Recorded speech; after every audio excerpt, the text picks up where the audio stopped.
一刷根39大林邦呀，藤蔓当当啊巴扎呀扎呀，是兰达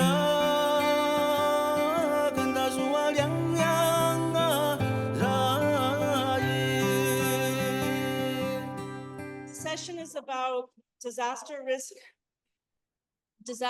reduction using regenerative design. One powerful thing about permaculture is that when we design with the natural flows and patterns of the land, we can do drought proofing and flood proofing at the same time.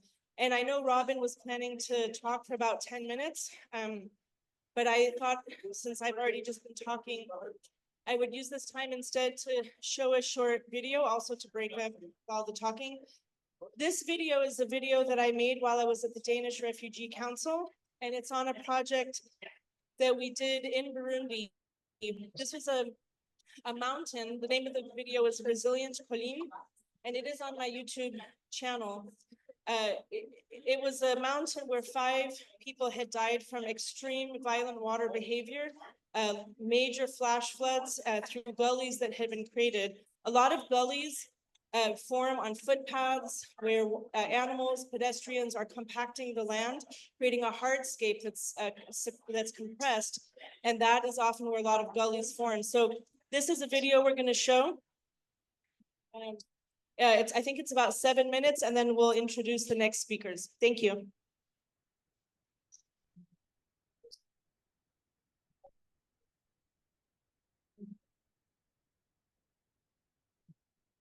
This is the story of a mountain in Rutana province near the Tanzania border in Burundi.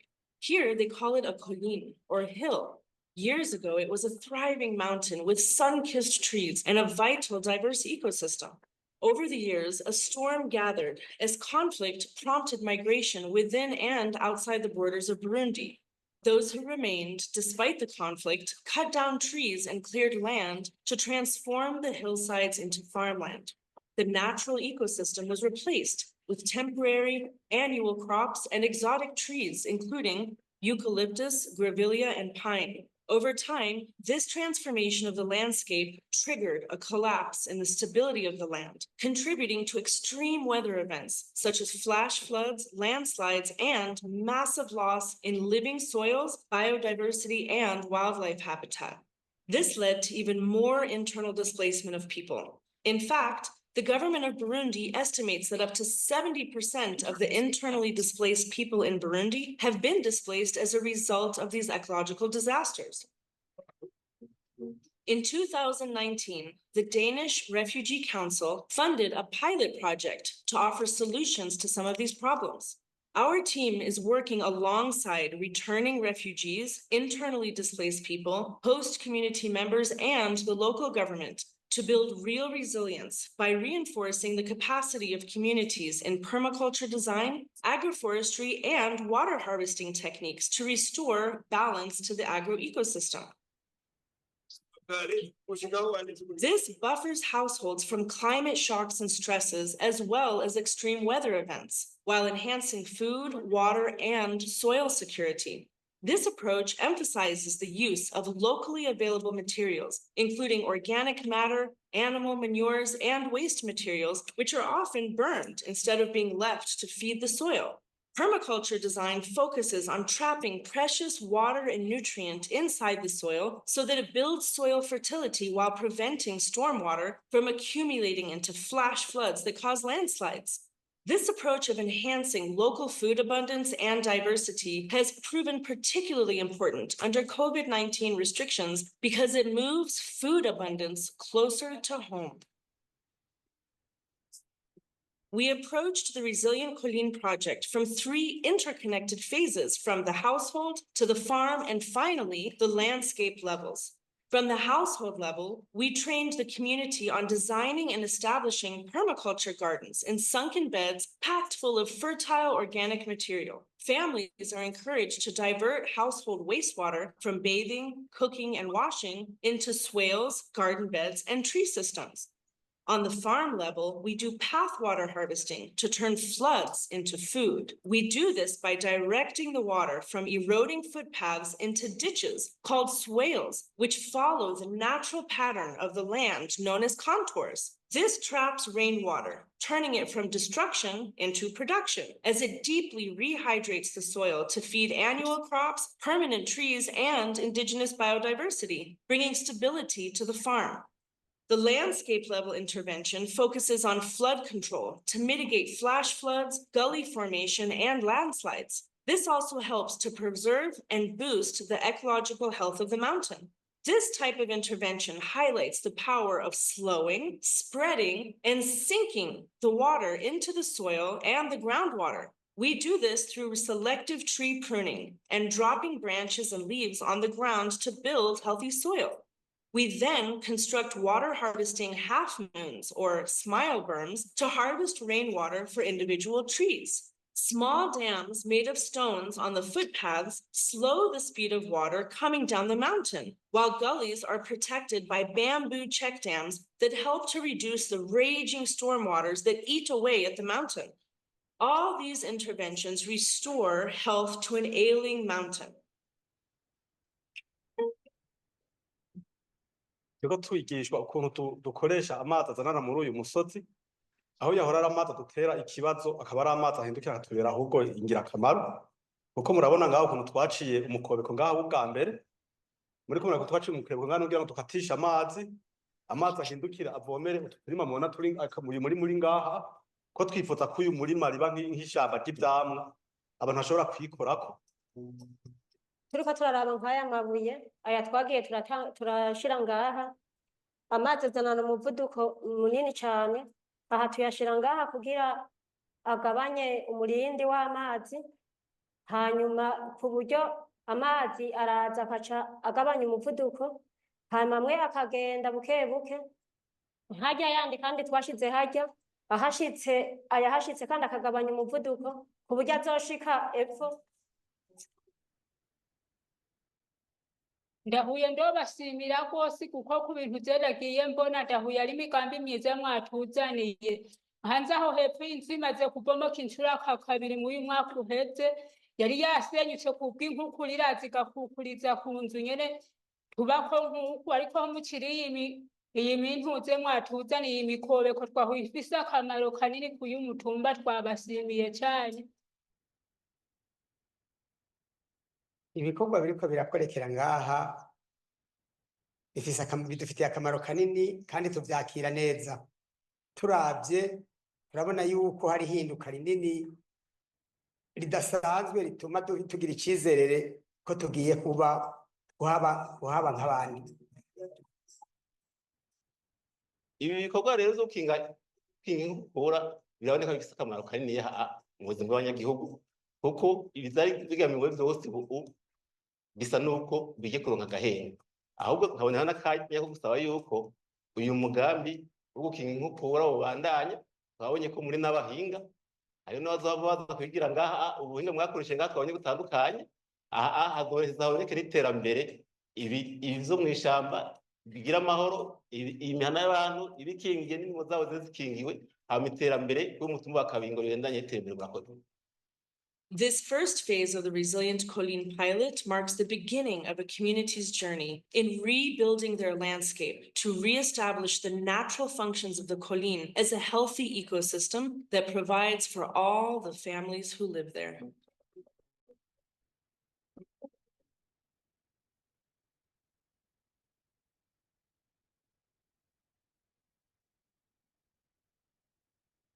I think that video shows how, you don't need huge actions, but many small scale strategies across the entire mountain to heal the ecosystem function of that mountain. And within 1 year, we were able to completely stop the flooding and reclaim the land for planting towards the bottom of the mountain. So the next speaker, our next speaker is from IDEP, Indonesia, Gusti Ayu Komang Sri Mahayuni.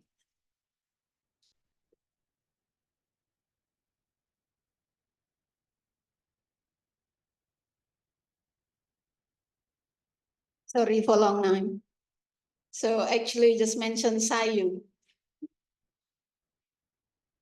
Okay. Ni hao. So this time actually really dangerous time. Everyone's starting to look a little bit sleepy, and then, but hopefully that's still one sit down and then see little bit from Indonesia. So I'm Sayu Komang. That's too long name. That's Gusti Ayu Komang Sri Mahayuni. That is the Balinese name.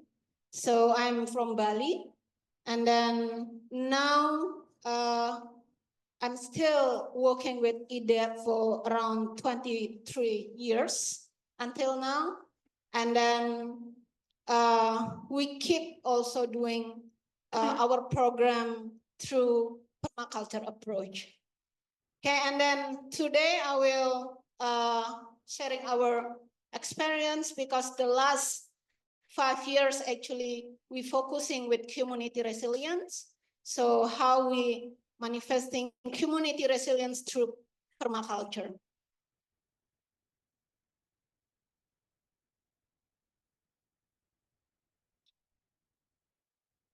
Okay. So actually our vision here for community resilience is how we can doing harmony with nature. That is we starting working with families. Actually, to making something big, we really give real impact if we are working with household, with the families. And then we also assess with the what is family facing with their problem. So here we have 5 things that's actually we see in the community, like the livelihood gaps, and then the disaster casualties, and then environment degradation, climate crisis, and also about public awareness.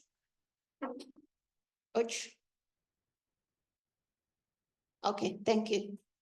And yeah, here our vision, the big vision of our community resilience activity in our organization is how we can strive to develop sustainable and resilience with our village. That's by integrating permaculture ethic for sure.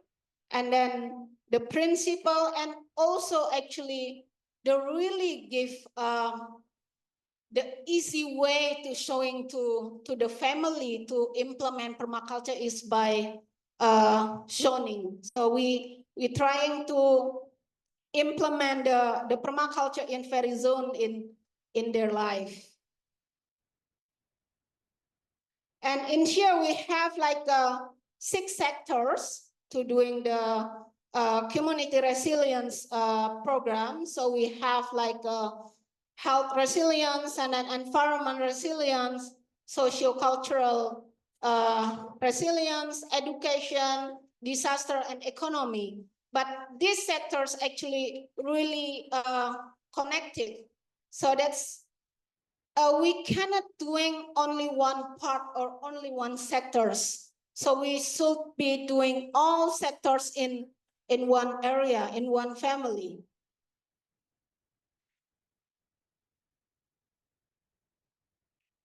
And we have for framework to doing this community resilience in the field. So we always starting with training. So we're doing capacity building, and then we also using models. So we have the demonstration site in one village, and then sometimes we find one villagers who actually already in line, and then we have heart connected, like the doctor said, that is really important with community, how we really have connected in heart, not only technically. And then the third one is about the public campaign. So we always doing how to making media education, and then also the last one is about networking and partnership. Oh, sorry, this is doesn't work. Okay, and then like I said before, so we have like the sectors. So how we apply the permaculture in economic sectors, that is next. So here we're trying to promoting sustainable livelihood, and then we empowering communities and then fostering economy, self-sufficient and long-term resilience. So in here, when we trying doing like in every zone, like I'm saying, so we always doing this to make sure every zone they doing all the activities. So like the training and then the supporting harvest business. So we're not only making garden with them. Sometimes when we're making home garden and then they have oversupply. So in that thing, we're doing how we can making post-harvesting product to get add values from that product. Sorry. And how we can apply the permaculture for environment resilience, that's next. Sorry, this doesn't work. Okay, so in here, we're trying to restoring ecosystem and promoting biodiversity and then prioritizing environment health in community development. Again, we're doing this in every zone. So we're doing training and then we're doing facilitating about water conservation and then supporting development of the food forest in the zone 3 and zone 4, and also sometimes also in zone 4 we also trying to work with the community making the eco-friendly tourism package, because you know, like us in Bali or other area in Indonesia, this is really tourism area. So we're trying to make sure the tourism not is mass tourism, but regenerative tourism. So with permaculture, actually, we're trying to show them how to implement the regenerative tourism, and also about the conservation of the endemic vegetation and then management of the conservation forests. Okay, and then about the socio-cultural resilience. In here, actually, we're trying to preserving the local values and the tradition in Bali and also in other area in Indonesia. With permaculture, actually, we're trying to deeply working with indigenous people in every regency, in every province, because IDEP Foundation not only working in Bali, but we working almost in all provinces in Indonesia, and mostly we working in the remote area with the indigenous people. So we, in that thing, we're trying to understand about the local values, the local culture, their tradition, because sometimes like the social problem, actually, we can find the solution on that problem. Yeah, like that is permaculture. So in here, again, we're doing a lot of training with the villagers, with the indigenous people. And then we also doing we're doing a lot of database, because we doesn't want making any activities with the assumption. We always trying to make deep database and then listing everything about the potential, about the problem, about also about the get seating, about the gender equality. That's we also really focus about the inclusion. And then we also doing collaborating with the local community, with the multi-stakeholder in every area, because in Indonesia, sometimes even with government, not only one government we have like a central government, and we also have cultural government. So that is really different regulation. So that's why when IDEP doing our activities in every village, we need to really understand for every regulation in that location. And about disaster resilience, actually in IDEP Foundation, we really focus in area that have disaster risk, because maybe you know Indonesia is a disaster supermarket. We have all kind of disaster in our country. You can Googling that is many kind of disaster, and we always trying how to implement permaculture for disaster resilience, not only doing like recovery. So how to make the people in the village that's be prepared. So they prepare for their food, they prepare for their livelihood.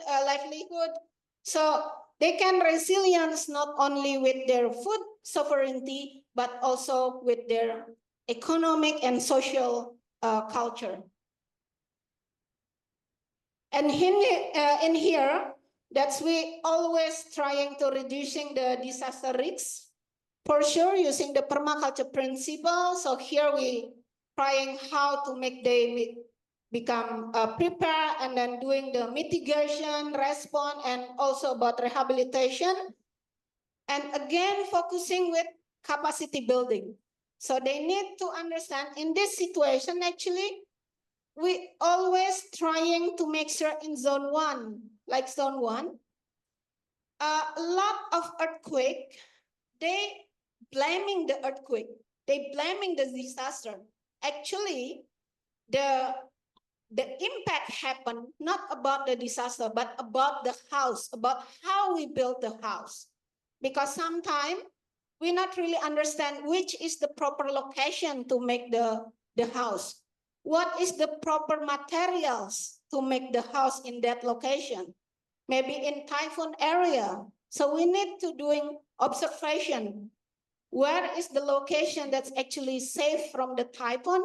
And then what kind of material that's actually more safe for the people inside the house when the disaster happened. And then also we're making all the disaster management in community base. So we're trying to bring all the young people and then all the women, men to making the planning here. And then we make also the disaster safe education unit, and then also making the participatory risk mapping like this. So we make sure they really understand what is the risk meaning.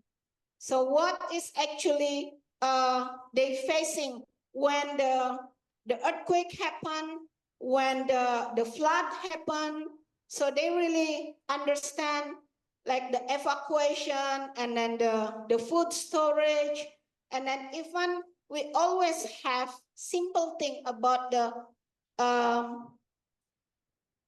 safe bag. So the small bag that's actually we always prepare.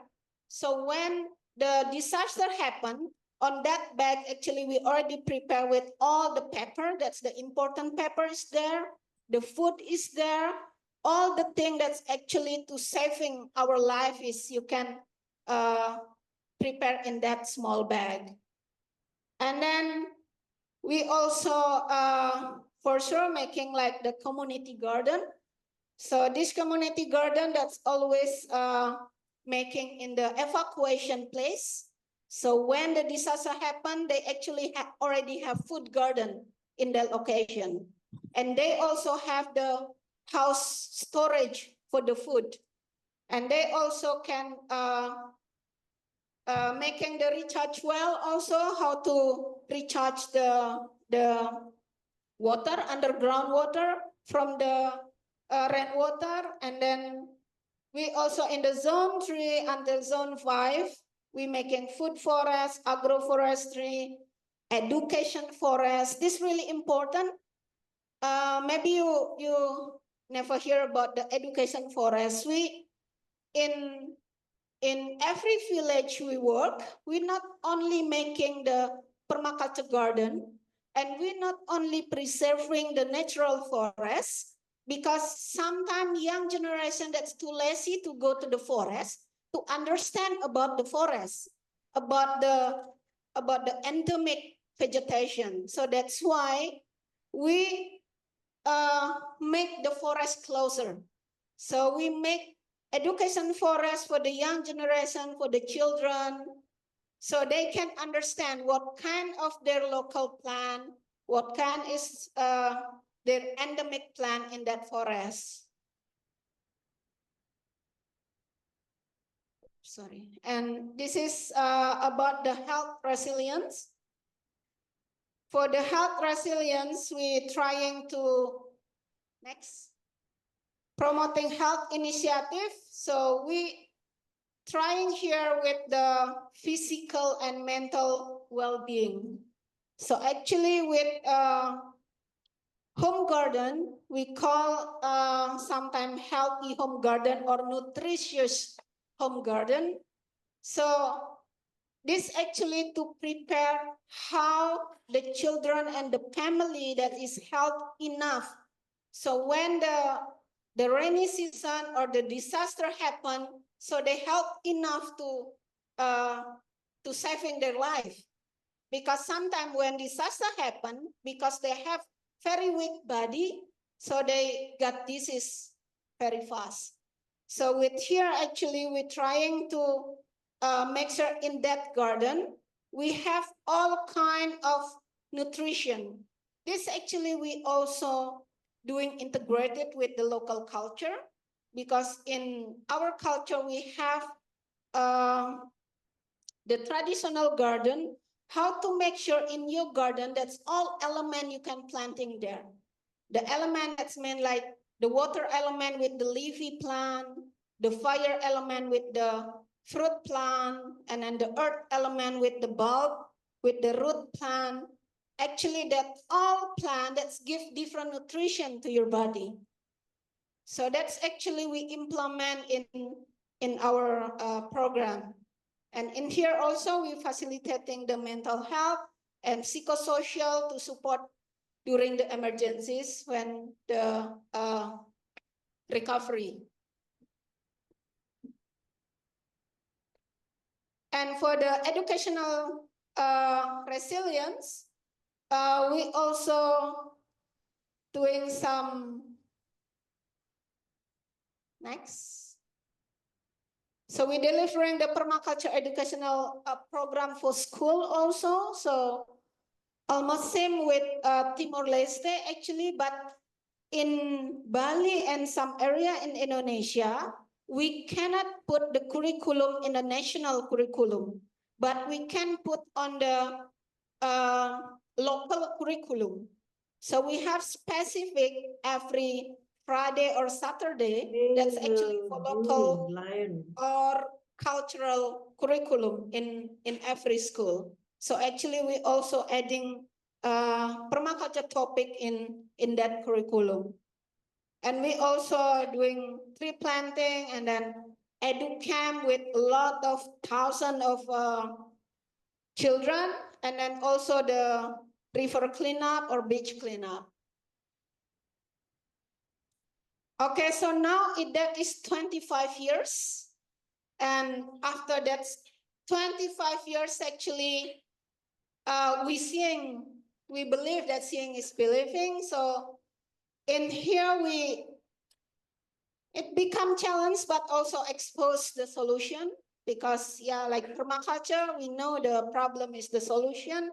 But in here, we can say these four important things about permaculture become make the community resilience. When you make all the thing, when you doing in the community that is applicable, that sometimes we're doing something big, something really genius with really good technology, but that doesn't make sense if that's not applicable by the others villagers.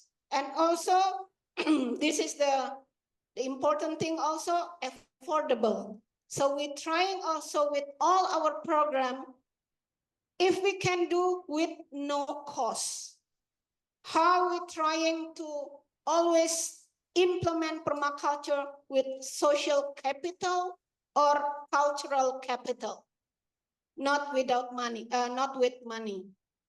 And also we make sure that is answer the local context, and then always using the local resource. Okay, so that's about IDEP. And then if you want in touch with us, so you can see our work in our website and also in our Instagram. And we have really short videos that's only 1 or 2 minutes, I think, if that's okay. That's okay? That's really short. Really short.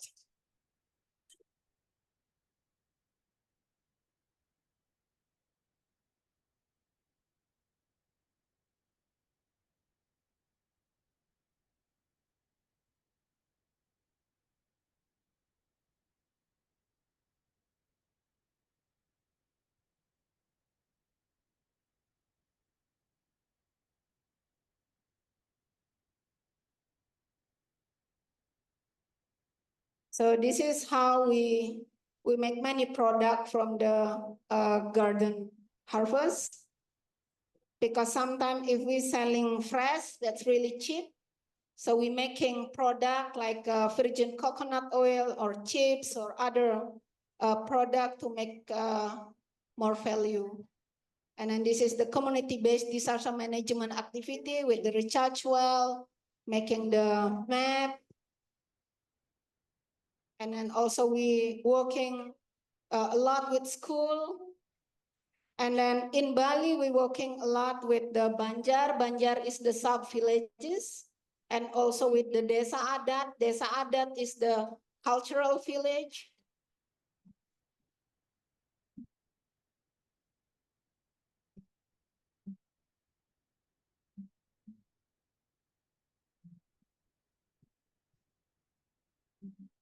And we also make the public campaigns with the creative media.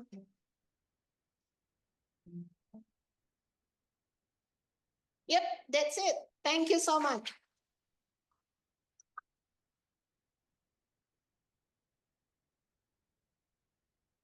Okay, great. Thank you so much. Now we have from the Philippines, Bert Peeters, who is going to present on restoring ecological landscapes using permaculture strategies. Bert Peeters? Oh.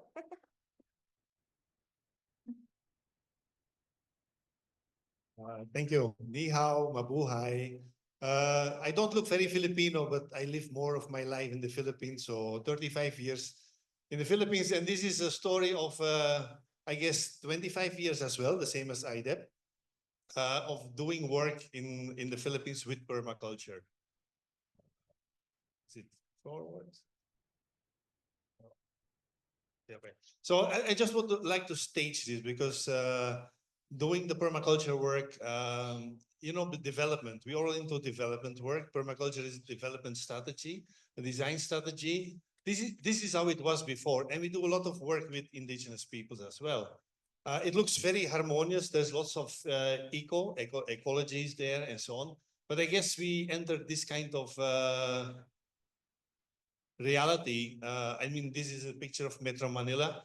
There's a lot of ego. And if you look at the after, I think we deal with a lot of problems. And sometimes they are overwhelming. If you talk about permaculture, how do you deal with that? Because more people live in cities.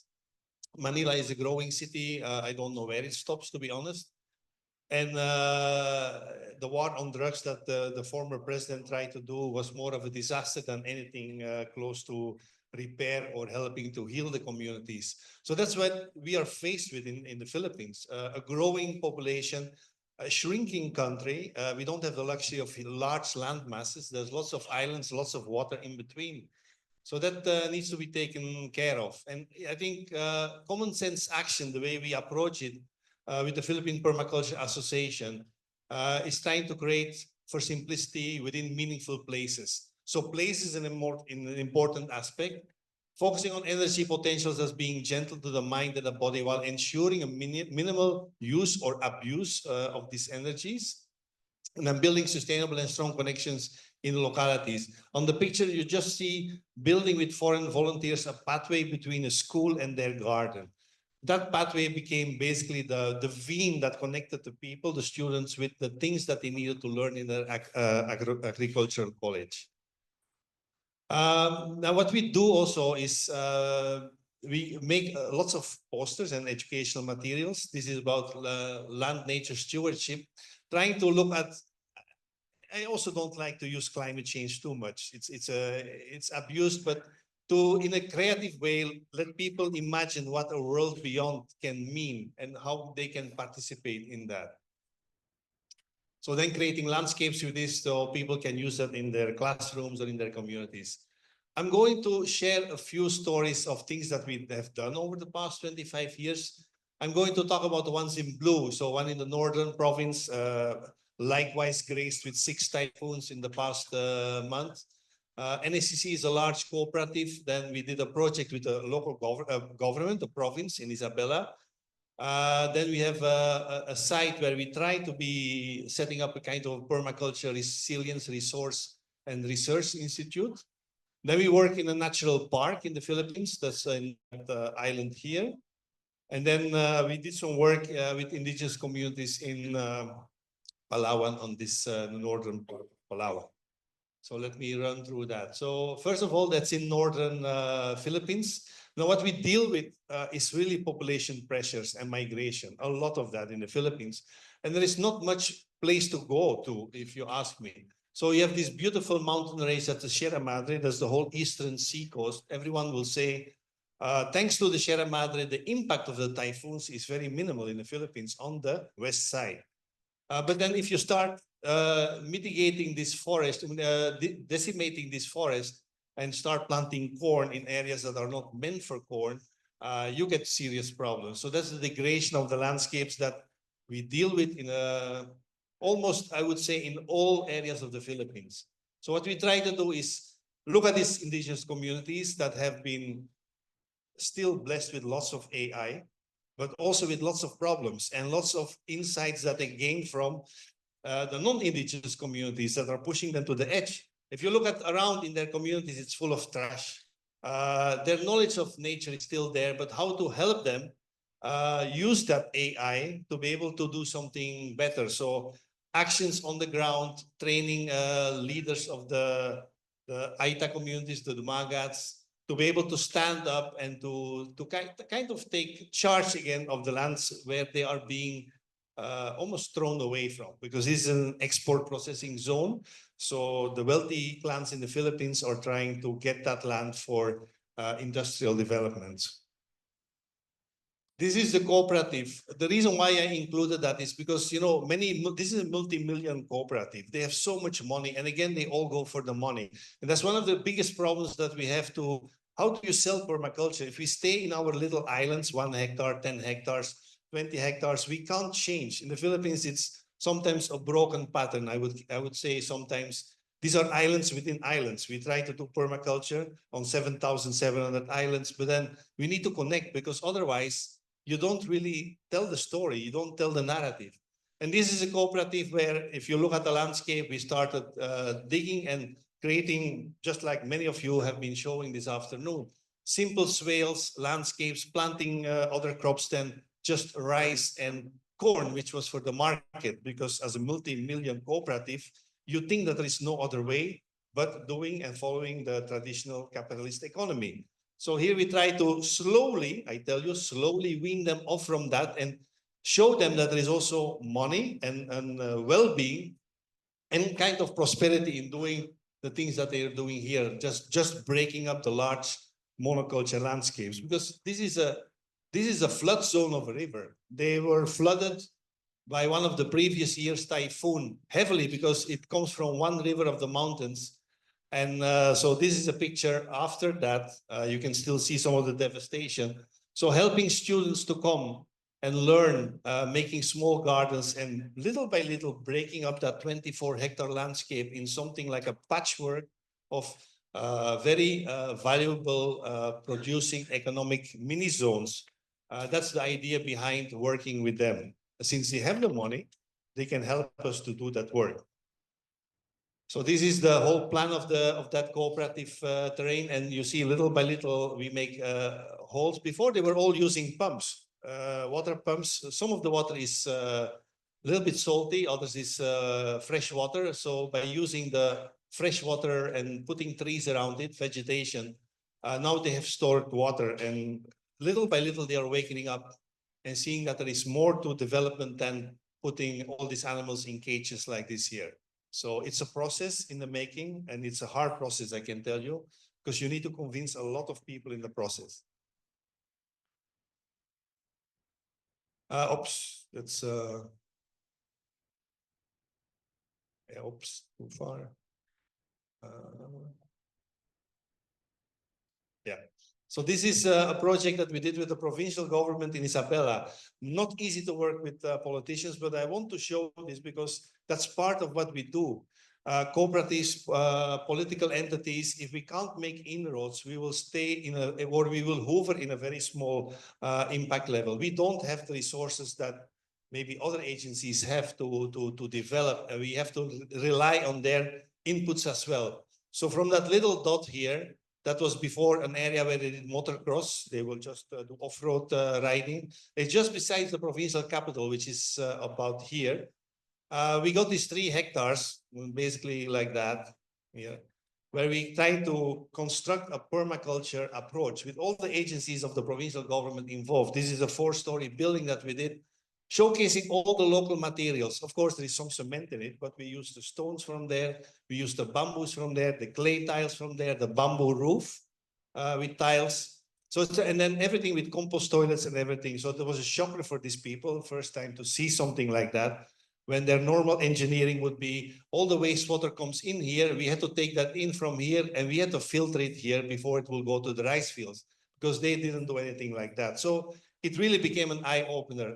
It got a little bit stuck with COVID, because I think many of our projects did. Here is the provincial capital, and in a matter of 3 years, we were able to create this super lush landscape. Now it's a botanical garden for the people in the city. This is the capital city. To appreciate the Sierra Madre, the mountain range with all this beautiful biomass and these beautiful trees, to see what it can do for them to prevent disasters from happening, because they cannot walk that far. It's too far, and there's no appreciation office. So we brought the appreciation at their footsteps, at their doorstep, whatever. Oops. Oops. This is another project again. This is where we try to build a permaculture center where we can also showcase. It's a little bit like I always say, everyone needs a sanctuary, a place where you can do what you like and what you believe in. Otherwise, when working with government, you lose your steam and your energy in less than 1 year, I can tell you that. Lobbying, bureaucracy, and so on. So we try to do that here. This is how we started. This is just plain monoculture rice field. Every tree like this one, the next day it was cut because the farmers can't stand it. A little bit shady, they are afraid that they will lose money. So what we try to do there is to kind of rehabilitate that landscape over a period of 10 years. Okay. So we started building. That's a building that we did a couple of years ago during COVID. And that's the terrace here. You're standing now here. You can see nothing but trees. It's a forest. It's being battered by 4 typhoons by now, 10 years time. And I'm always amazed that after 3 months, is that a typhoon passed by. The more resilient, the more dense your landscape, the more you can see that nature is getting up its feet in no time. And so, oops, far. Oops. Oops. Yeah. That's a difficult thing to. Yeah, no. Yeah. Okay. This one. So you see a few pictures of from the air. This is what it became before it was all like that. That's here, and this is the one that I just showed you, where we started digging at that time. That's about 8 years ago. The ponds. So this is in that area. This is here about. So we put in a natural pond, because I believe permaculture is about play as well. a lot of fun. If you don't do it with fun, I think you will run out of energy again. So think about that. It's like play, but play with guidance and guidance from nature. The more we learn about it, the more we can apply that. So putting in native trees in this landscape, these are all native trees, buffering the west from the east, so we get free fertilization from the leaves in the rice fields because of the orientation of the trees. And here we created a kind of a food forest in the making.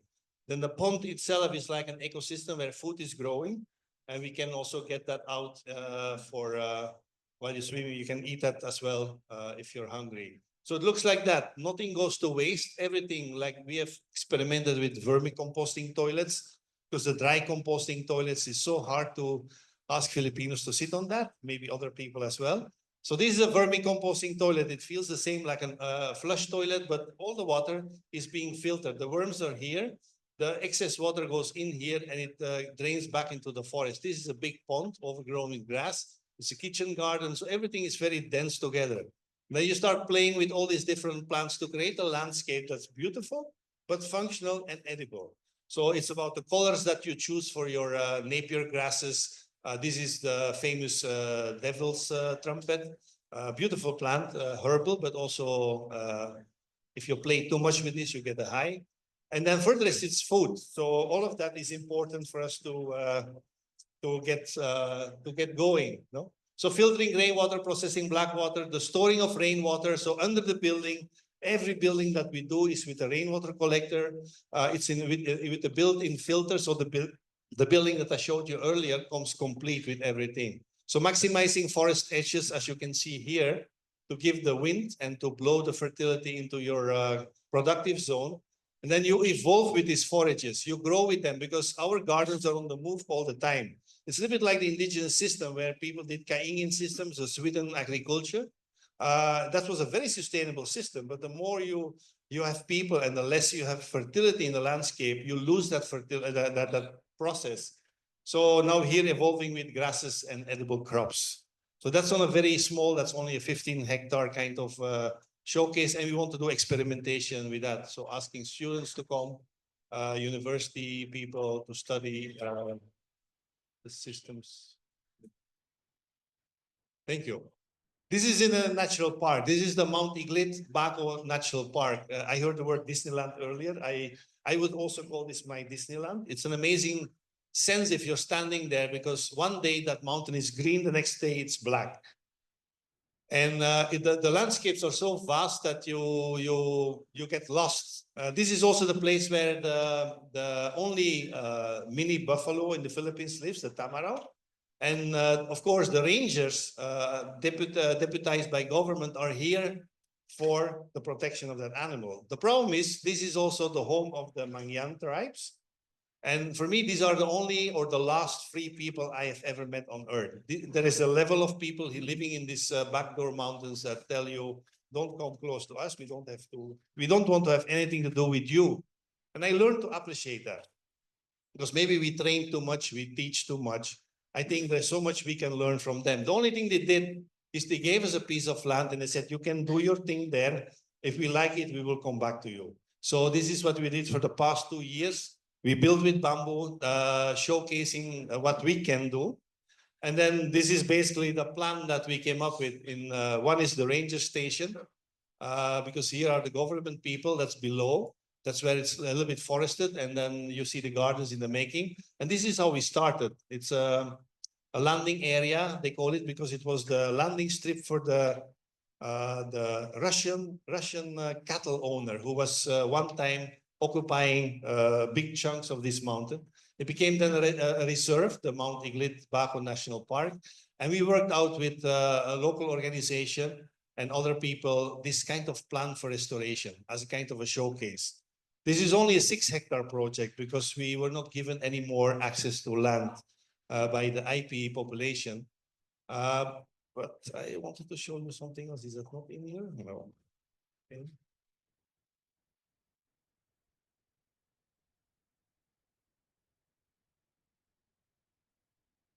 Okay, so this is about spreading biomass. What we did from below is we made these circles in the landscape. We got all the biomass we got from below. That's about 100-meter walk, climbing up a little bit.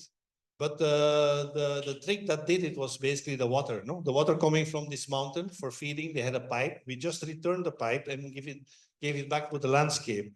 But you can imagine this land is burned not just for the fun of burning it, but the rangers do it to count the tamarau because they need to know every year how many species how many individuals are still alive. So since there are only about 250 of them, it's like on the verge of extinction. So they burn, and the indigenous people also burn because they want to have grasses and they want to get some kind of fertility for the plants. But after many burning, you get this kind of black soil that is as powdery as powder can be. So there is nothing alive in it. And so by doing that, we started spreading biomass, the seeds of the trees that grow in the gullies, prepping the soil, creating elevation just a little bit, and then little canals are on it. So it was a little bit of work in the first 5 months. Diverting the water, work with the grasses. Mind you, grasses are fantastic here. The temperature here is about -10 degrees. So instead of cutting the grasses before planting a tree, we planted the tree in the grasses and it works much better. Add extras, use local species, of course, stop the burning. Over time, we would like to stop that so we don't have a black mountain here. Observe changes and act accordingly. Keep on stirring up the soil. I think one of the most important things is work, but work smart. You know what you're doing and where you're doing. And then walking the land and see the path, see what's happening all around us.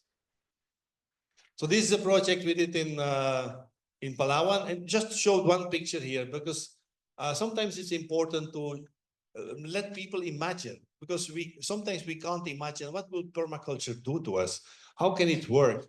And so this was based on a discussion with the community, gives a picture of what that area was, and then we kind of rehabilitated it with all kinds of things that they would like to happen and see to happen in their communities. So that's also part of what we try to do.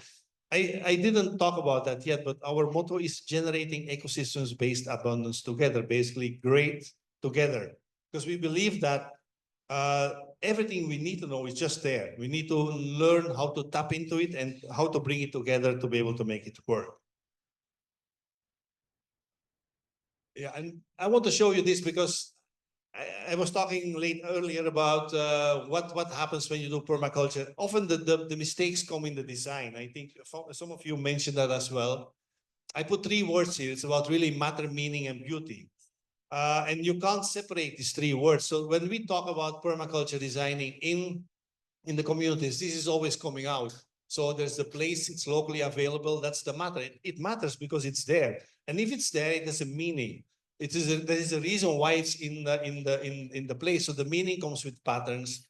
And then it has to be beautiful. Nature is beautiful. There is no ugliness around us. I think out there, compared to inside here, you see much more beauty out there. So studying that, you can see that all of these things work together. And then helping communities to see that everything they need is basically here. I use this kind of RNA, DNA kind of structure, but if you look at the capitals, natural, financial, skills and material, cultural and political, social and individual, here we are in maybe a permaculture realm. But the blend of the two is somewhere in the middle. And I think we should veer away from that kind of landscape. That's the ecosystem that we have been creating. We lost the echo over time. And so how to blend that and make sure that we can still thrive together for many years to come. And what we then also help people to understand is how to circle. That's a permaculture movement. You don't, you'd never break the circle. But then to see how with minimal uses, you can make all of these things, do all of these things and produce no waste. When you blend it, you create it, you support it, you make it functional. And if I go, sorry, well, it's the PDF that you put up, I guess. Oh, I can't make the animations. Anyway, so there is 3 more circles because before that goes into let's say waste, you still try to recycle it, you still try to compost it before it's completely gone. This is a picture I took when standing on the sea. Sometimes I believe permaculture, trying to share that with other people as well. It's about sitting out there, staring at nature and learning from what's happening there and see how resilient that can be. I don't know if it does this play? It's just an, it doesn't play.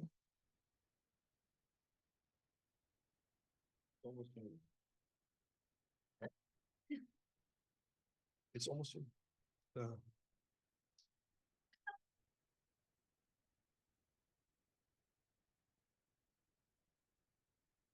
If it doesn't play in the PDF, it's okay. This is a shot from outside the sea, and then maybe the last slides. It will not play in the PDF, I think.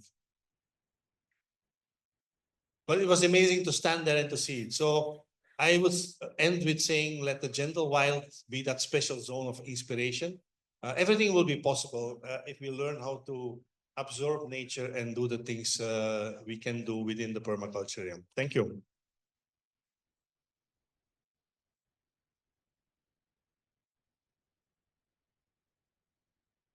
Trying to rush us through because we have one more speaker that's calling in online, two people calling in online from Ukraine.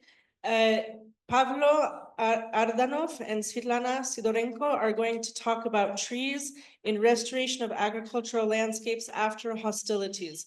Are Pavlo and Svitlana online? Yes, I am online. I'm just start showing my screen. Do you see my slide now? Recording in progress. Oi. There is a feedback, but hopefully.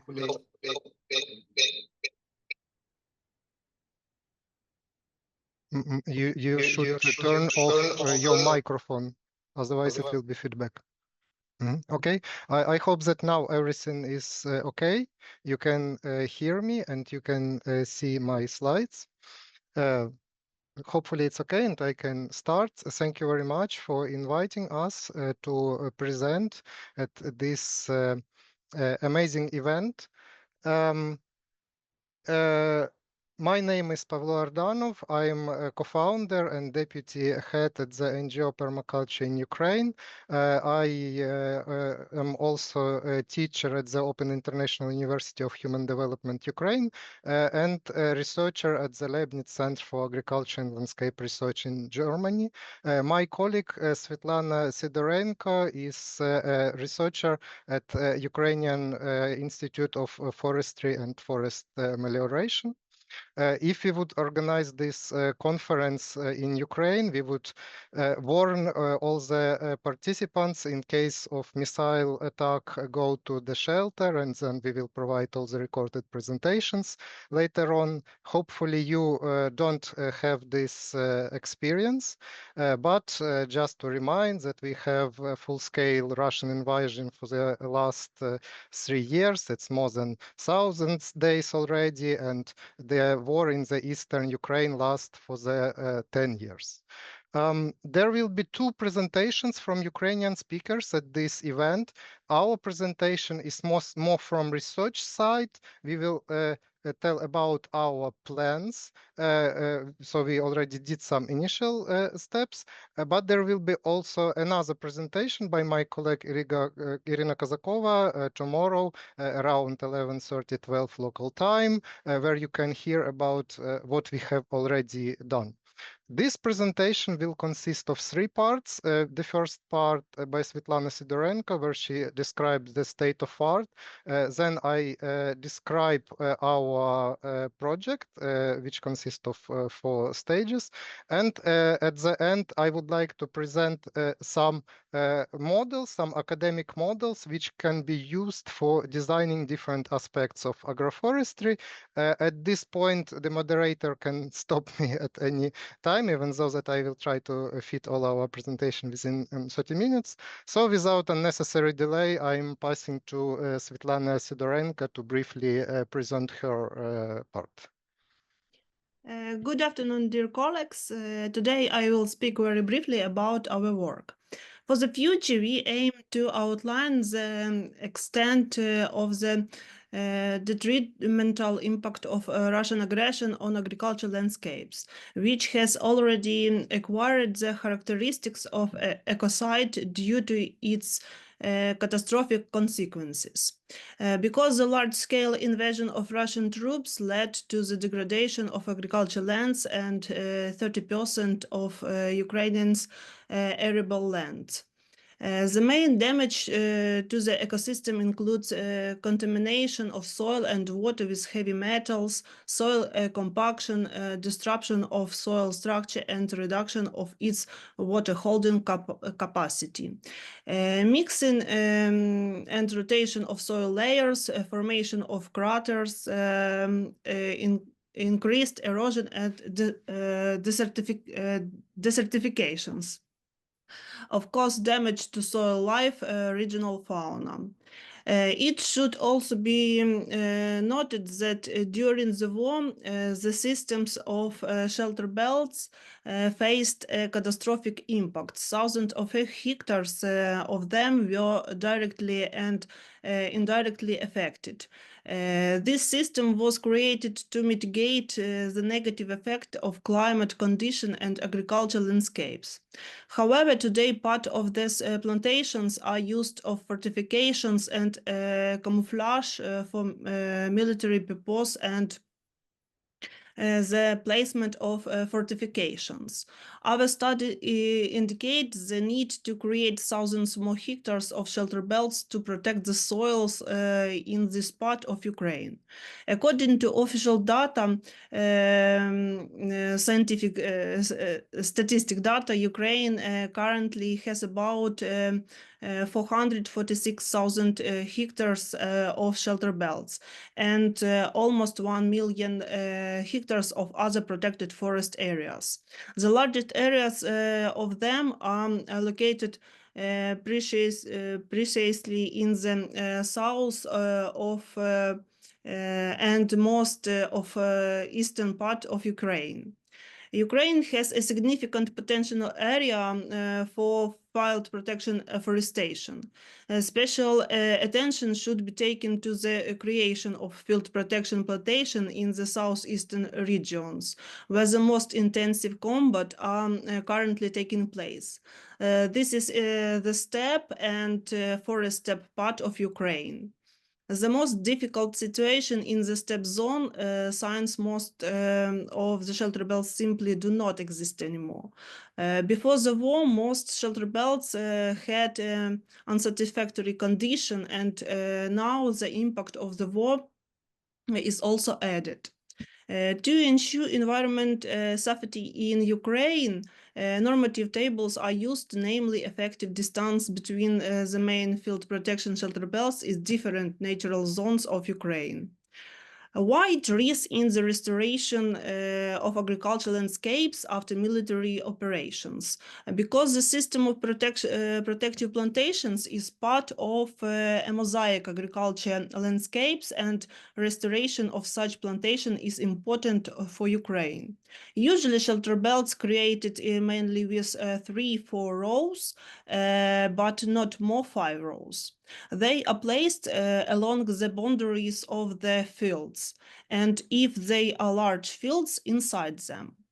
Given this, the consequences of the war will remain a huge problem for decades, especially in the context of soil restoration and the system of field protection forests. In a nutshell, based on the result of our work, that decide to use a scientific and practical ecologically oriented approaches with the following steps. First, use the integration of agroforestry system and the cultivation of bioenergy crops. There is also a needed to assess, monitoring and restore the damaged shelter belts or windbreak systems. Second, the use of microbial biopreparations for accelerated bioremediation for the transition to regenerative and carbon-based agriculture, and for increasing the environmental sustainability of the region. And third and last, the importance of scientific research and scientific approaches to demining, conservation and restoration, third reforestation. The implementation of these solutions, which are in line with the main strategies of environmental and economic development, is important not only for the prospect of Ukrainian European integration, but also was compensation for the harmful environmental impact of military operations. Thank you very much for your attention. Thank you. Mhm. Okay, so now I would like to present our plans, how we would like to restore damaged agricultural landscapes with trees. By that we mean agroforestry, mostly agroforestry, but also shelter belts, as Svitlana mentioned, because these are really important in Ukraine, as we, especially in the eastern and southern part, experience droughts, and also bioenergy crops, as we would like to build our energy independence. And at this slide, you will see the network of people whom we already involved in different project components. So as for the first project component, we would like to create a detailed collection of information about trees that can be used for bioenergy service and timber, but which also have the ability to clean the polluted environment. So these trees can help break down or absorb harmful substances such as heavy metals and chemicals from military equipment. So this collection of data, which we will make mostly from academic papers, will be an important part of our agroforestry decision support tool to reduce military pollution with trees. In the second component, we would like to develop participatory strategies with all kind of farmers and also all kind of different stakeholders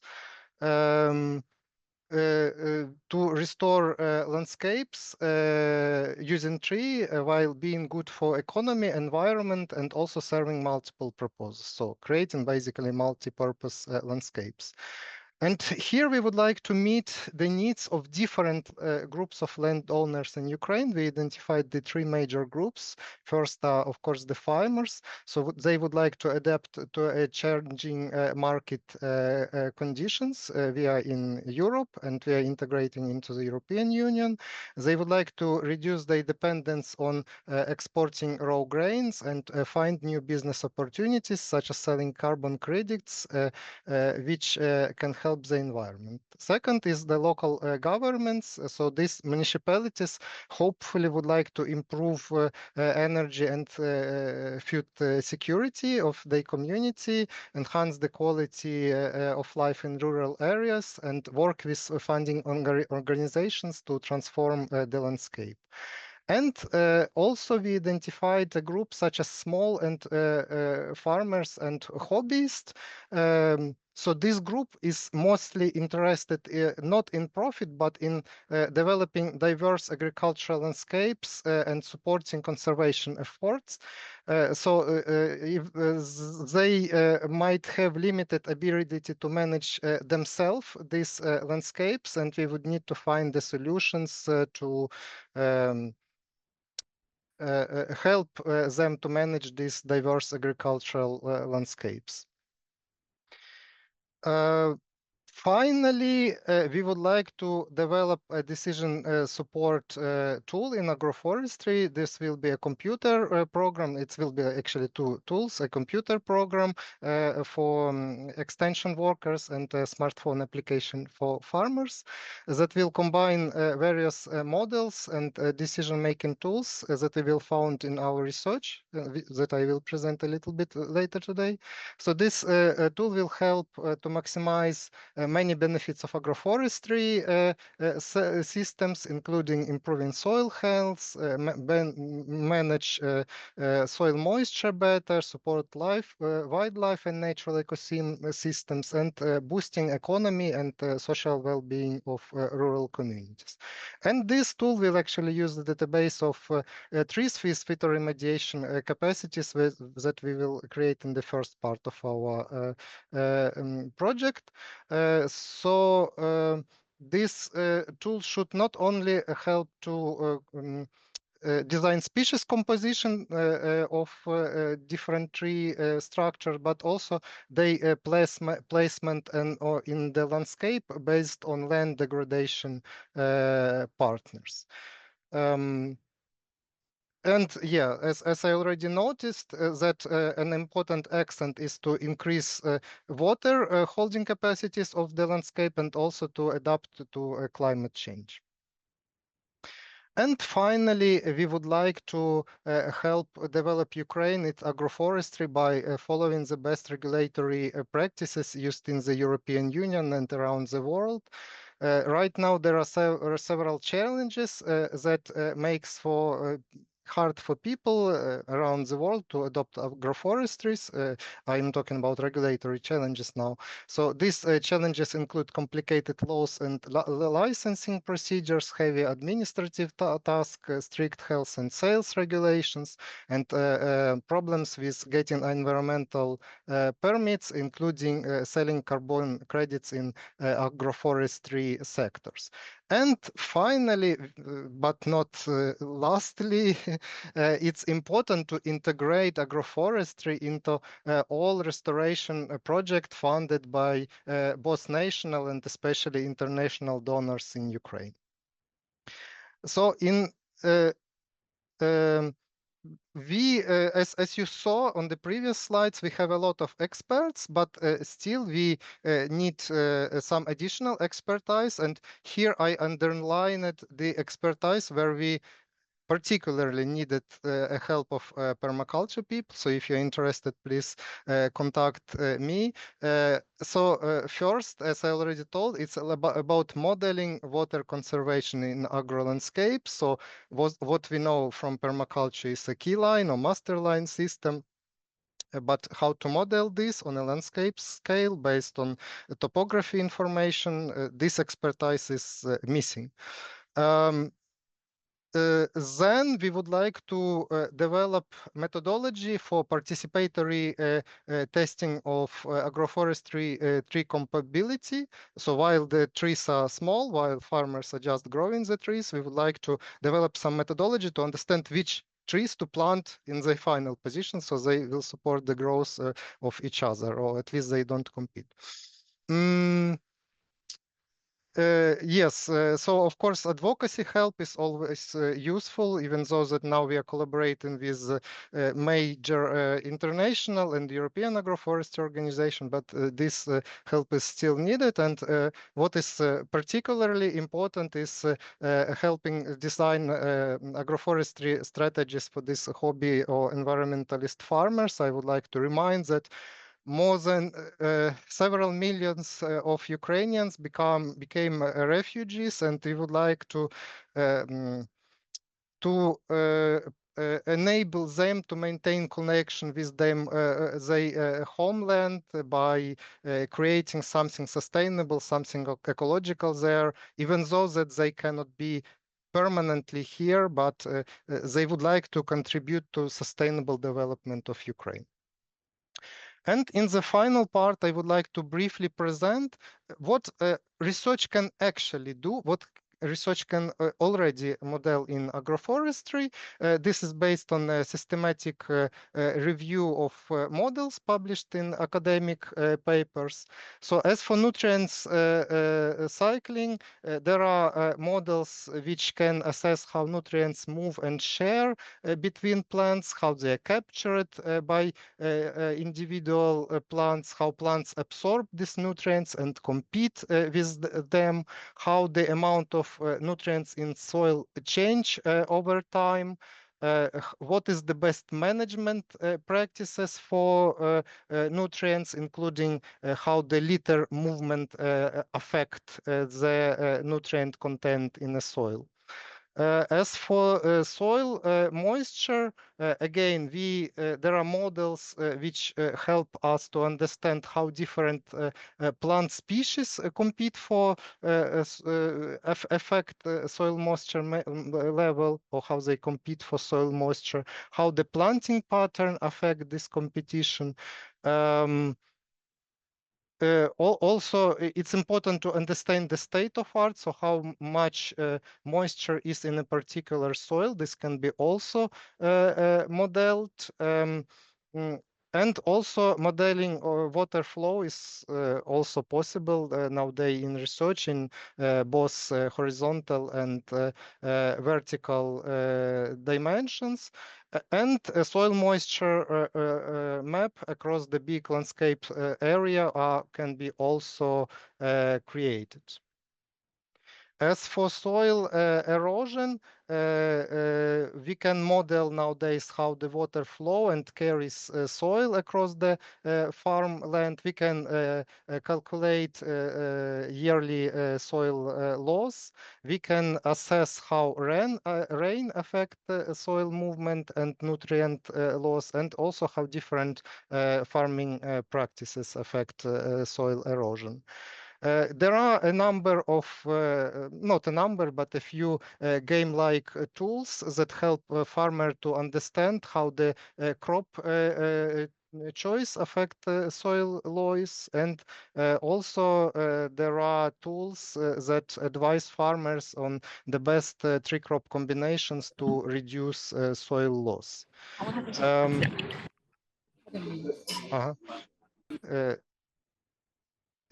So as for the nutrient leaching, so we can model how water and nutrients move beneath the soil surface. And excuse me, Yeah. Mr. Pavlo Ardanov. I'm sorry for that, but because due to the time limitation. Yeah, so- that's what I told you, that you can stop at any point, and I just had a brief overview of what models can do. If anyone is interested, you are welcome to contact me, and I can give you the link to these slides so you can Okay, read thank it you. yourself. 一刷根39大